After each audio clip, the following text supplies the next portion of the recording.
It started as a joke, a Reddit post, one of those paranormal threads where people share weird things caught on camera. I wasn't a believer. Ghosts, demons, shadow people. I always thought it was nonsense. Sleep paralysis? Hallucinations? Maybe. But spirits? Come on. Still, I was curious. I'd been waking up tired, really tired, and there were other things too. I'd find items moved slightly in the morning, a kitchen drawer left open, the living room light turned on. I blamed forgetfulness. Maybe I was just sleepwalking. Then, one night, I found 3 long scratches down my back, perfectly spaced, slightly bleeding. It freaked me out. I bought a cheap infrared night vision camera and mounted it to my bookshelf, pointing it toward my bed. It had motion detection and an SD card that could hold 12 hours of footage. Seemed easy enough. I figured I'd catch myself tossing and turning, maybe get a laugh. That first night, I wish I'd never hit record. Morning came. I felt groggy. My limbs were heavy like I hadn't slept at all. I brewed some coffee, sat at my desk, and pulled the SD card from the camera. The folder had 5 clips, all triggered by motion. Clip 1. Me getting into bed. Lights off. Nothing strange.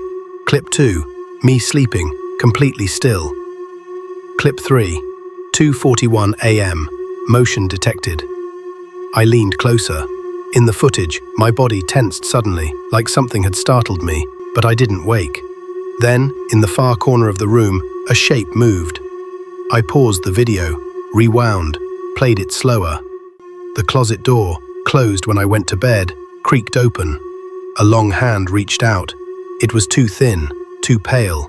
The fingers moved like they were double-jointed, twitching unnaturally. Something crawled out. It wasn't human. Long limbs, gaunt. Its head nearly scraped the ceiling. It didn't walk, it skittered, like a spider. It moved toward my bed and crouched there, just inches from my face. And it watched me, for 40 minutes.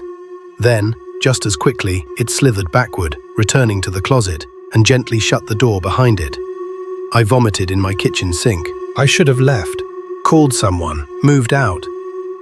But something about the footage had paralyzed me. Not just fear, a sick fascination.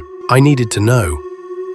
Night 2, I locked the closet door with a padlock, just in case. I also set up a second camera, this one pointing directly at the closet. I left the lights on. I didn't sleep much. The next morning, I reviewed the footage with trembling hands. 2:13 a.m., both cameras triggered. The padlock on the closet door snapped open on its own. No key, no tools, just pop. The door swung wide. From both angles, I saw it crawl out again. This time, it looked at the camera, dead center, like it knew. And then, it smiled. Its mouth opened too wide. I counted teeth, not normal teeth. Thin, needle-like rows that spiraled down its throat. Its skin rippled like paper in the wind. It shouldn't exist. The creature didn't approach me this time. It walked out of frame and never came back on screen. But I never saw it leave. I lost hours that day. I remember sitting at my desk, and then, nothing. I looked at the clock. 4 hours gone. My phone showed texts I didn't remember sending. I see you. You left the door open. Thank you for watching. I don't know who they were sent to. I started locking every door in my apartment. Bought salt, sage.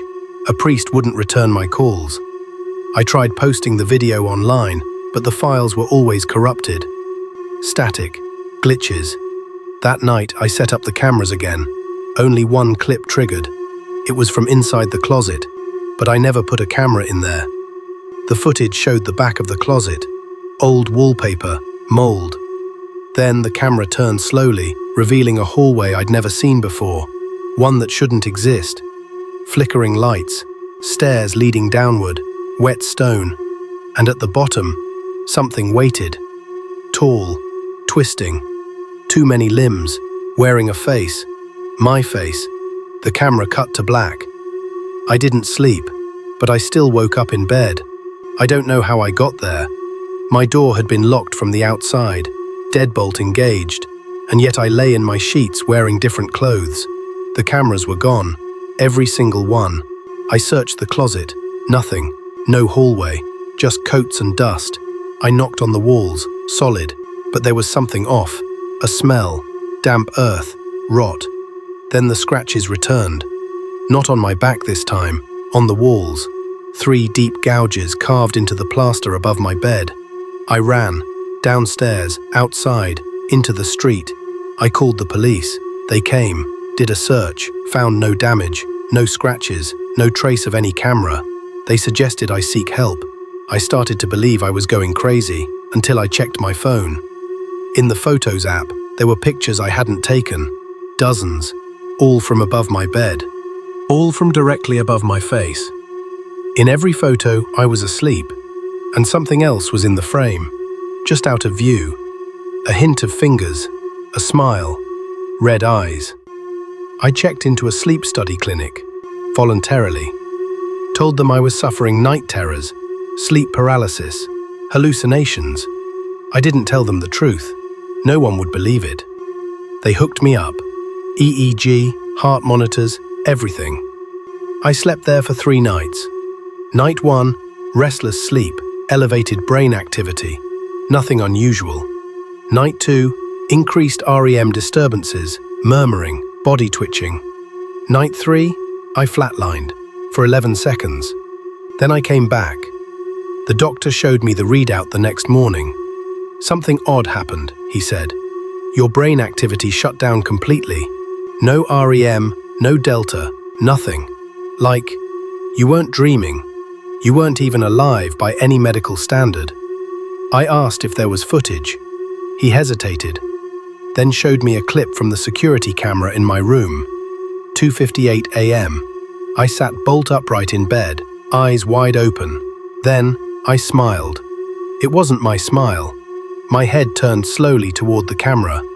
I stood, walked to the far wall, and began clawing at it, ripping chunks of drywall off with my bare hands. Blood ran down my arms. I was mumbling something, over and over.